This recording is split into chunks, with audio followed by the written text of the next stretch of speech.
మీకు తెలుసా? తులసిని మనం రోజు ఇలా వాడితే ఎన్నో హెల్త్ బెనిఫిట్స్ ఉంటాయి.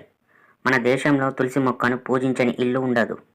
టెంపుల్లో దేవుడిని పూజించడానికి కూడా తులసిని వాడతారు. అంతేకాకుండా ప్రసాదంగా తులసి నీటిని, తులసి దళాలను ఇస్తారు. కానీ ఎప్పుడైనా మీరు ఆలోచించారా? తులసికి ఎందుకింత ఇంపార్టెన్స్ మన పూర్వీకులు, ఋషులు ఇచ్చారు? తులసిలో మెడికల్ వాల్యూస్ చాలా ఉంటాయి. Anti oxidant, anti cancer, anti inflammatory ప్రాపర్టీస్ని కలిగి ఉంటాయి. తులసిని రెగ్యులర్గా 4 ఆకులను తీసుకొని వాటర్లో వేసి కొంత సమయం తర్వాత తీసుకుంటే బ్లడ్ వెజిల్స్లో ఉండే బ్యాడ్ కొలెస్ట్రాల్ని తగ్గిస్తుంది, గుడ్ కొలెస్ట్రాల్ని పెంచుతుంది. దీనివల్ల హార్ట్ డిసీజెస్ రాకుండా చేయవచ్చు. ప్యాంక్రియాస్ గ్లాండ్లోని బీటా సెల్స్ని స్టిమ్యులేట్ చేసి ఇన్సులిన్ ప్రొడక్షన్ని పెంచుతుంది. ఇన్సులిన్ బాడీలో ఉండటం వల్ల diabetics, patient sugar levels control చేయవచ్చు.